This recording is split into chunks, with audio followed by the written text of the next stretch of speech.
Assalamualaikum, bertemu kembali di channel Luki Hermanto, channel yang membahas seputar wedding fotografi dan tutorial fotografi. Dalam video kali ini saya ingin menjawab pertanyaan dari teman-teman subscriber yang menanyakan tentang bagaimana caranya menghasilkan foto yang tajam.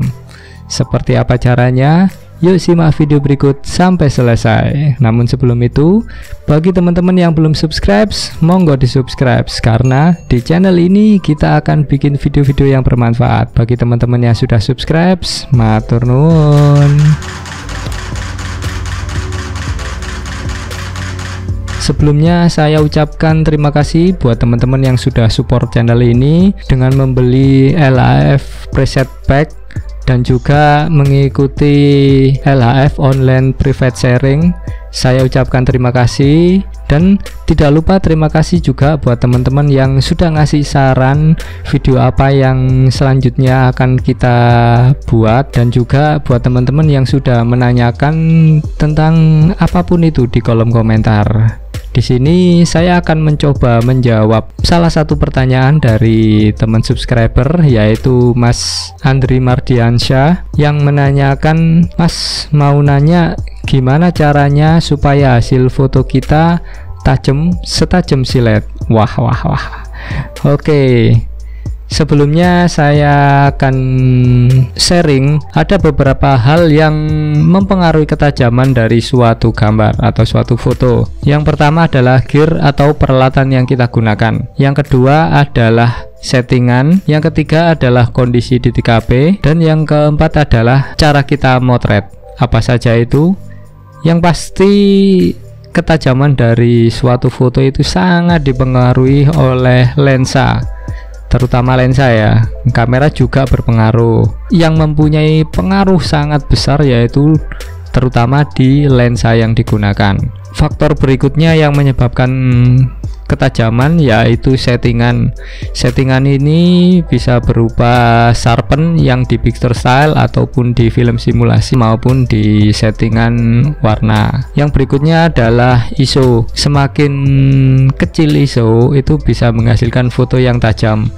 Akan tetapi ketika menggunakan ISO yang tinggi maka akan terjadi noise. Terkadang di kamera itu noise reductionnya inilah yang membuat foto itu terlihat ataupun berkurang ketajamannya. Settingan yang berikutnya adalah diafragma. Biasanya di lensa-lensa yang harganya terjangkau itu di open wide-nya itu tidak terlalu tajam. Jadi sebisa mungkin gunakan diafragma yang 1 atau 2 stop di atas open wide. Kemudian shutter speed juga berpengaruh kepada ketajaman. Semakin lambat maka akan terjadi kemungkinan shake. Jadi shake inilah yang akan mengurangi dari ketajaman gambar. Faktor berikutnya yaitu cara motret. Cara motret ini bagaimana kita memegang kamera, bagaimana kita memegang lensa juga, bagaimana kita menaruh beban dari kamera dan lensa, sehingga itu juga berpengaruh terhadap goncangan ketika kita menekan tombol shutter. Faktor berikutnya yaitu kondisi di TKP. Bisa juga karena pencahayaan minim sehingga itu bisa mengakibatkan shake ataupun kita harus push ISO sehingga foto kita kurang maksimal ketajamannya. Dan yang terakhir yaitu ketika kondisi kita di TKP itu kondisi belum sarapan, jadi ada kemungkinan itu shake karena kita kelaparan. Itu tadi faktor yang mempengaruhi ketajaman dari sebuah gambar. Selanjutnya yaitu bagaimana caranya agar foto itu bisa terlihat tajam. Cara yang pertama adalah kita gunakan kamera yang beresolusi tinggi, yang mempunyai detail yang bagus, dan faktor utama yaitu lensa ya, gunakan lensa fix ataupun gunakan lensa ya, yang sekarang ini sangat banyak diminati atau banyak dipakai oleh para fotografer, yaitu lensa Sigma RT. Itu sangat tajamnya istimewa. Jadi bagi teman-teman yang menginginkan foto yang tajam maksimal, silahkan menggunakan Sigma RT. Namun harganya ya sangat sesuai dengan hasilnya. Oke, cara yang kedua adalah gunakan settingan yang sesuai. Ketika kita hanya menggunakan lensa ataupun kamera yang bukan kamera yang kelas atas ataupun harganya yang terjangkau, itu jangan berkecil hati. Kita masih bisa kok untuk mendapatkan foto yang tajam dengan peralatan yang seadanya. Jadi caranya yaitu setting lagi sharpen dari settingan kamera teman-teman. Ketika katakanlah saya menggunakan lensa yang tidak begitu tajam seperti video kemarin, yaitu saya menggunakan YN 35mm, itu biasanya sharpen itu saya taruh di maksimal sehingga masih bisa didapatkan ketajaman. Namun tajamnya dari proses kita mengangkat sharpen di kamera sehingga mentok itu bisa menghasilkan tajam, tapi tajamnya ini tidak bisa seenak ataupun sebagus ketika kita gunakan lensa yang benar-benar tajam. Jadi seberapa banyak sharpen kita naikkan itu tergantung dari lensa teman-teman ataupun tergantung dari kamera teman-teman. Jadi dicoba saja ketika menggunakan sharpen segini itu bagaimana efeknya, kalau menggunakan full sharpen itu seperti apa efeknya. Jadi silahkan dicoba-coba sendiri. Itu kalau foto, tapi kalau video saya sarankan sharpen sebisa mungkin jangan diutak-atik, karena gak enak banget kalau video itu terlalu tajam. Apalagi tajamnya itu tajam buat-buatan, bukan tajam real dari gear yang kita gunakan.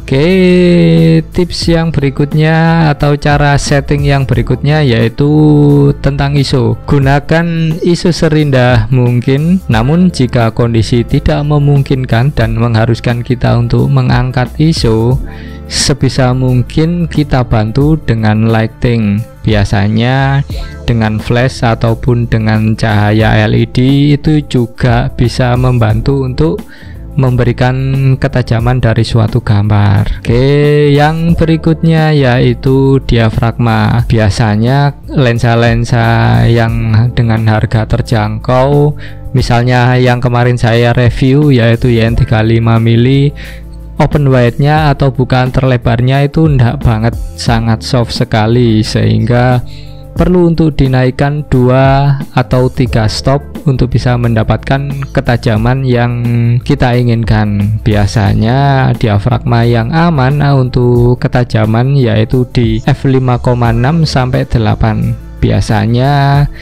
itu tajam yang sangat bisa diandalkan. Oke, settingan berikutnya yaitu shutter speed. Paling enggak kita tahu tangan kita ini amannya di shutter speed berapa. Kalau tangan saya sendiri sih biasanya di angka 1/100 ke atas. Kalau 1/100 ke bawah, jelas foto yang saya hasilkan biasanya kebanyakan shake. Jadi saya lebih aman menggunakan shutter speed 1/100 ataupun ke atas. Bagi teman-teman, silahkan cari tahu sendiri tangan kalian aman di speed berapa. Oke, itu tadi 2 cara atau 2 tips untuk foto sharpen. Selanjutnya yaitu cara kita motret. Jadi misalnya nih, ya mungkin karena lensa STM ini sangat ringan, kemudian ini jadi beban itu bisa kita taruh di tangan kanan, jadi tangan kiri cuma sebagai penopang. Namun jika kita gunakan lensa yang berat, misalnya nih 70-200 ataupun lensa-lensa L-series ataupun lensa-lensa yang manual zaman-zaman jadul, itu kan sangat berat. Misalnya ini lensa 2470 L-series f4, jadi ini lumayan berat, sehingga untuk lensa-lensa yang berat ini sebisa mungkin beban itu kita taruh di tangan kiri. Jangan gunakan tangan kanan untuk menahan beban, karena itu biasanya akan menghasilkan foto shake. Jadi gunakan tangan kiri untuk menanggung ataupun menahan beban dari kamera dan lensa ini. Jadi sebisa mungkin posisinya seperti ini. Jadi kita tahan seperti ini. Kemudian Untuk tangan kanan itu kita gunakan untuk sebagai menekan tombol shutter ataupun mengganti dari settingan yang ada, sehingga beban dari peralatan ini berada pada tangan kiri. Namun tangan kiri ini kan juga bisa kita topang, katakanlah di perut, di dada, ataupun di meja atau apapun yang ada di TKP. Namun ketika kita gunakan lensa yang ringan, kita taruh beban di tangan kanan pun nggak ada masalah. Namun ketika kita menggunakan lensa-lensa yang berat, alangkah baiknya kita taruh beban itu di tangan kiri. Kemudian tangan kanan, ya mungkin tangan kanan ini juga bisa membantu menopang dikit, ya nggak masalah sih, tergantung dari bagaimana teman-teman menemukan kenikmatan ataupun kenyamanan ketika memotret menggunakan lensa yang berat. Oke, itu tadi cara kita memotret itu juga sangat berpengaruh terhadap ketajaman, karena ketika kita salah dalam menaruh beban itu bisa menghasilkan foto yang sick karena getaran dari kamera ketika kita menekan tombol shutter. Biasanya kamera full frame itu, khususnya yang DSLR ya, jadi itu mirrornya itu sangat, gunjangnya sangat lebih keras jika dibandingkan kamera APS-C. Cara motret berikutnya, jika kita terpaksa ya kita gunakan tripod. Kalau memang itu memungkinkan kita untuk menggunakan tripod, itu bisa menghasilkan foto yang tajam dan bebas shake. Namun jangan lupa ketika lensa kita lensa IS, sebisa mungkin matikan IS-nya dulu, atau image stabilizer ataupun VR itu kalau punyanya Nikon atau Ibis, itu sebisa mungkin kita matikan dulu ketika kita menggunakan tripod. Oke, selanjutnya yaitu kondisi di TKP. Jadi ketika kondisi di TKP itu kondisinya minim, sebisa mungkin kita harus menyiapkan lighting. Kita gunakan flash ataupun lampu LED ataupun lampu yang lainnya yang bisa menerangi dari objek ataupun lokasi yang akan kita gunakan untuk sesi pemotretan. Jadi kita harus tahu dulu lokasinya sehingga kita bisa menentukan mau bawa flash berapa ataupun bawa lighting yang seperti apa.